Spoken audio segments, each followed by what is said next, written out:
there. My name is Garuba Fizolumide. I'm the founder of Voice of the Farmer. And today we are going to be doing something different as well. You know, everything we do at Voice of the Farmer is always something different. And today we have someone spectacular, someone very, very nice with us. You know, we started a project, I think, early this year, which we call Every School Must Own a Farm. And now we are moving to the second phase of the project, which is the training. Because the project has 4 phases. The first one is awareness, so which we have done in most, let me say, close to like 15 schools in Badagry. Yes, you can be a doctor, an engineer, and also be a farmer as well. Because if there is no food, and then who is a doctor, who is a lawyer, who is an engineer? Food is very, very essential. So that is why, you know, sometimes they will say you may need a lawyer once in a lifetime, probably a doctor even once in a year, but definitely every day you need a farmer. And that is why we are trying to catch our young generation. We are trying to catch them young, let them have interest in agriculture. We are not saying someone to come and train them, and that is what we are doing now. We want the trainer to come and train us, the trainer. Then we are going to be training the student. That is what we are going to be doing. So we have Mr. Emeka Christian from Kush 99. Yes, Kush 99 is just like a partner with Voice of the Farmer. In anything we do, you always see Kush 99 with us, because we are definitely working together and we are partner in progress. So we have Mr. Emeka. You know, the major thing we are going to be starting with is just vegetable, at least maybe cucumber, to some other things they can do at their backyard. So we'll be taking us through some things that we need to know about and what we need to learn about today. It's just going to be. No, you can continue. Hello, everyone. Okay. Good evening. My Agricultural Extension Officer with Kuch 99 Agriculture and Seeds Company Limited, here in the city of Badagry, Lagos State. So today I will be talking to some of the trainers for the Every School Must Own a Garden project on the basic steps to raise a school garden. And you will agree with me that by Voice of the Farmers to go around every school around here, and of course within Badagry, to encourage the students and to teach them the basic steps in food production, because it is necessary that our children, our young ones, know how the food they eat is produced, and of course partake in producing this food. Many children, as we know today, are not interested in agriculture, as Mr. Olumide has said earlier on. So what we're going to be doing here will be to teach them the basic steps in vegetable production, particularly cucumber production. Yes, cucumber, because the steps involved in cucumber production is applicable in the production of almost every other vegetable crop out there, like tomatoes, pepper, watermelon, and what have you. So in the process of preparing a home garden or a school garden, say, there are basic steps that are involved in this procedure. The first step is site selection. Site selection. Now, you have agreed in your mind that you want to set up a garden. Now, for the benefit of the students we will be training, we'll be talking about school garden. But eventually, we know that when they learn the art of gardening, they can go home and replicate them in their homes.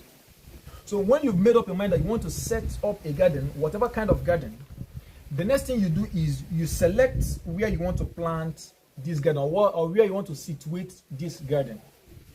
In selecting your garden site, there are things you have to consider. Number one is the type of soil you will be planting on. The second is whether there is enough sunlight in that site, because every farmland or every site that is to be used for agricultural purposes should have at least 8 hours of sunlight on a daily basis. So the first thing you consider in your site selection is the nature of the soil. The second thing you consider is whether there is enough sunlight inside, penetrating that space. If there are trees around there, it is only wise that you either prune them or you situate your plants far away from some of these trees. to avoid the trees from shedding the plants you want to cultivate. The second thing you consider is availability of water or nearness of water source to your garden. We have always said, or we have always believed, that there are some fruits and vegetables that we cannot grow all year round. But a certain young man, a certain farmer, a leader in the Nigerian agricultural industry by the name Farmer Samson Ogbole, he changed our mindset about this when he said, food production should not be seasonal because hunger is not. Now, that means that if we must have food security or achieve food security, we must ensure all year round production of food. And what are the major factors you need for all year round food production? The first is that which we have in abundance, which God has given us in abundance. That is sunlight. We have sunlight all year round to help in photosynthesis of plants. The second is soil or any medium. It can be sawdust, it can be rice bran, it can even be potting soil, it can be normal sand. Then the third is water. Now, water, you will agree with me that water is not always available all seasons. So this is why we must ensure that you must have, if you intend to farm all year round, you must ensure that you have at least an artificial source of water, borehole or well, or even a stream. So having these major factors on ground, the next thing you now consider is, what plant do I want to cultivate? What plant do I want to cultivate? For many persons, it can be different plants. For many persons, it can be vegetables, leafy vegetables. For many other persons, it can be fruit vegetables, like tomatoes. For many other persons, it can be fruit vegetables also, like cucumber, and the rest of it. Now, the seed or the vegetable you want to plant will now determine other factors, like whether you will nurse or not. But after you have done your site selection, the next thing you do, aside from selecting the vegetables or the seed you want to plant, is that you have to prepare the land you have selected. You have to prepare the land that you have selected. And land preparation, as we know from even elementary agricultural science, land preparation, even from elementary agricultural science, entails clearing, bush clearing. Now, note that I said bush clearing. I did not say bush burning. Bush clearing. Okay. Yes. So this can be done with the use of mechanical equipment, like a tractor or maybe a mini tractor. Then you can also achieve this bush clearing with the use of tractors. Of course, I've already mentioned that tractors. Then you can also do this manually by use of hoe or cutlass. So after you have cleared the bush, the next thing you do is to stump the land you want to plant in. Now, stumping entails removal of short roots or shrubs in your farm. Roots, or maybe roots or trunks of plants, or trunks of trees that were once situated in that farm. So you destump the farm or the space, no matter how small it is. You have to destump it, because these stumps kind of, prevent free movement in your farm. They also prevent you from making beds or setting up your farm in the positions where you should set them up. So you remove these stumps from your farm, stumping. Then, after you have cleared the farm, remove the stumps, the next thing you do is that you do farm planning. Farm planning. Why is farm planning important? Assuming you want to plant a crop like pepper, and pepper doesn't grow too tall. Of course, most pepper doesn't grow too tall, except the likes of the bell pepper you plant in a greenhouse. But most of the open field pepper, they don't grow too tall. So that's a short crop. Then you also want to plant cucumber. Cucumber can, get to a height and, of course, cast shadow over the shorter plants.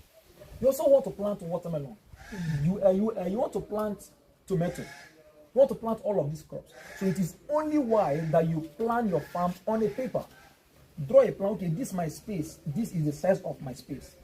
Okay, tomato should not be very close to pepper because it might shed it, or all of those factors.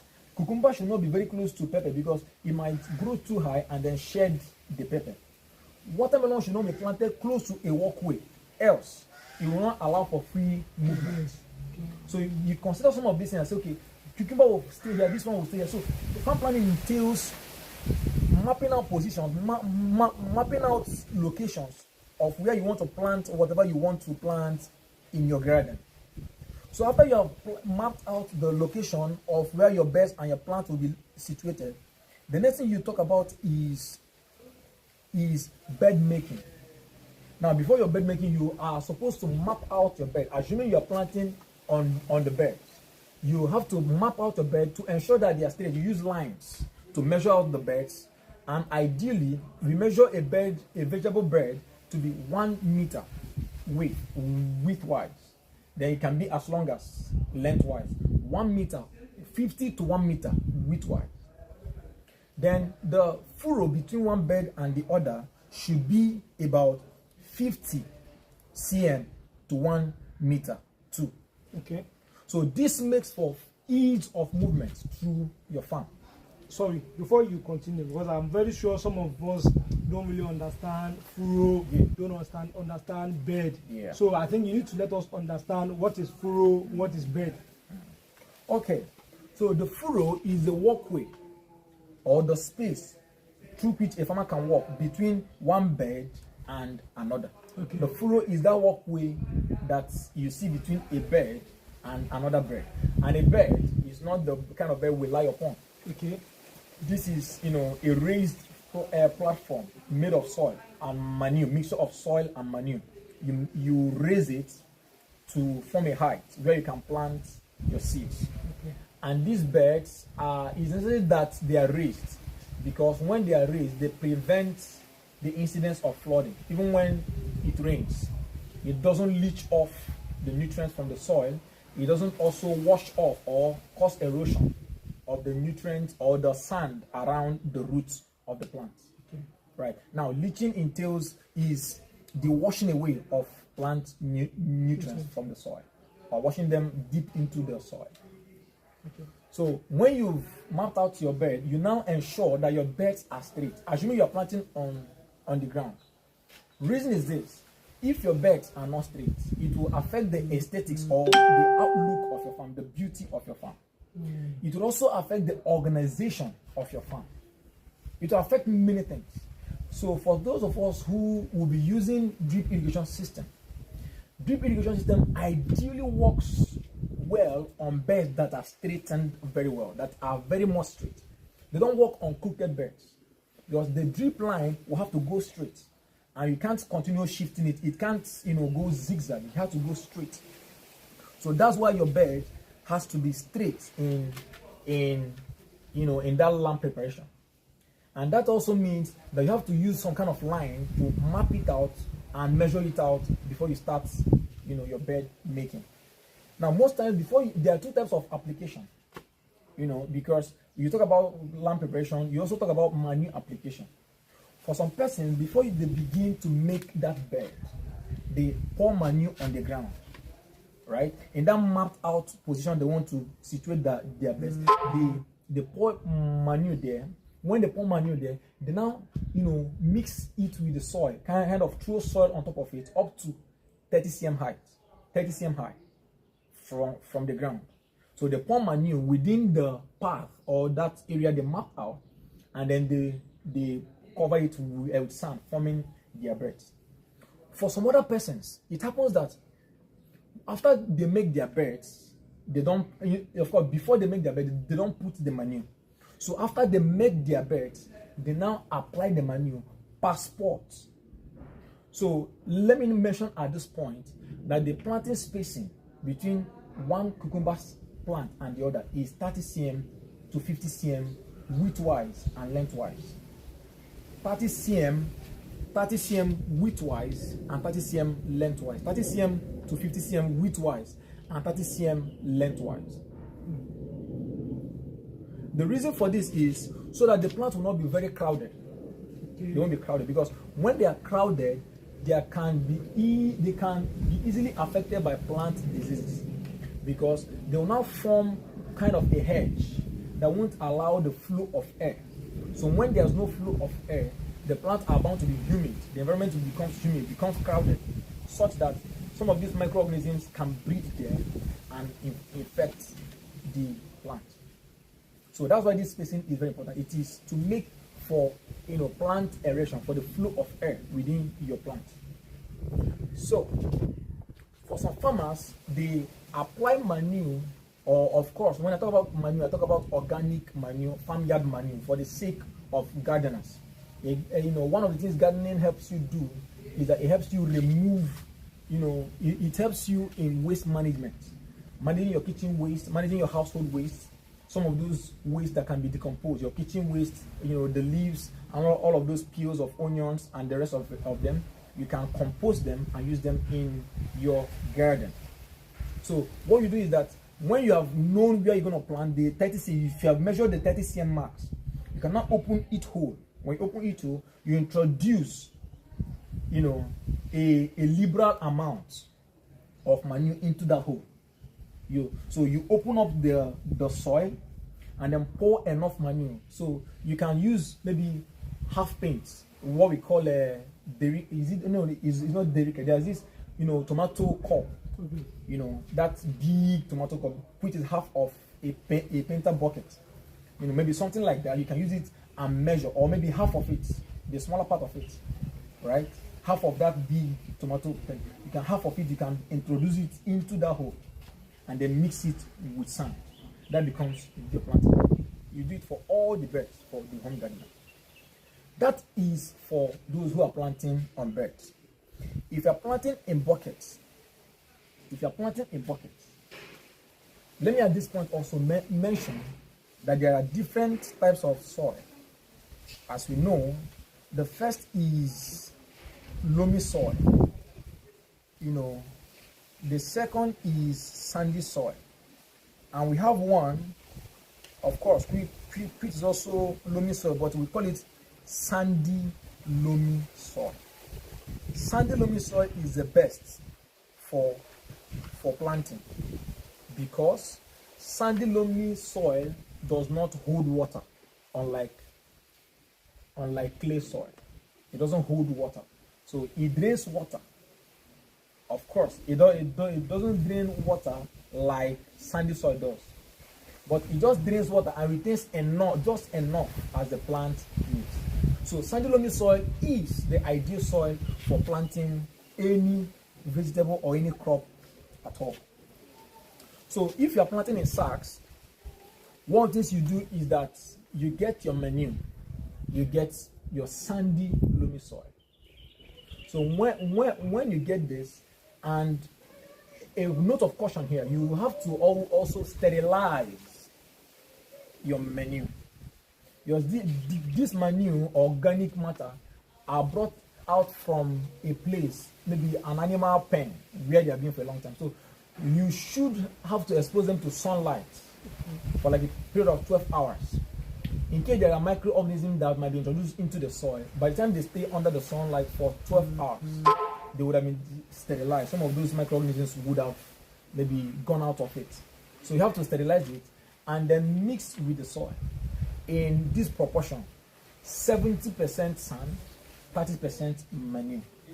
Okay. So in this proportion, 30%, 70% sand, 30% manure. Now when you mix this, you now pour them into that sack. Fold the mouth of the sack.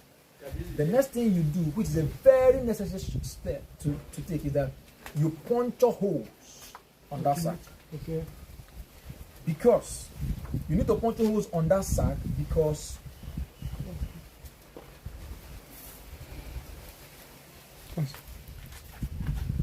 you need to puncture holes on that sack, because this vegetable plant requires.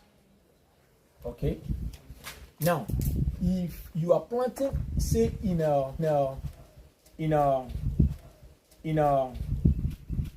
or normal planting bed, or your planting sacks, the next thing you do is, if it is a crop like cucumber, you sow your seeds direct. Now, in planting your seed direct, you have to ensure, as I said before, a hole. Even if it is tomatoes, you have to plant lettuce. You have to plant one seedling per hole. So you plant one seed per hole. If it is a seed like cucumber, you don't need to bury your seed. Do not bury the seeds. You plant at least an inch deep into the soil. When I say an inch, this is so even if it is a seed you planted, after sowing the seed, please water it. Now, number 4 is a note of caution. Do not bury seeds deep in the soil. I've already mentioned that. You don't bury seeds, you plant them. Then number 5, you have to ensure that you have good quality seeds. Any of those crops like pepper and tomato that requires nursing first. So you have to get quality seeds. Then, what are even the things? Maybe taking us a step back. What do you actually need to start a home garden? That's a big question. So I've talked to you about the baby steps you needed. The big question is, what do you need to start a home garden? The first thing you need to start a home garden is any available space close to your home.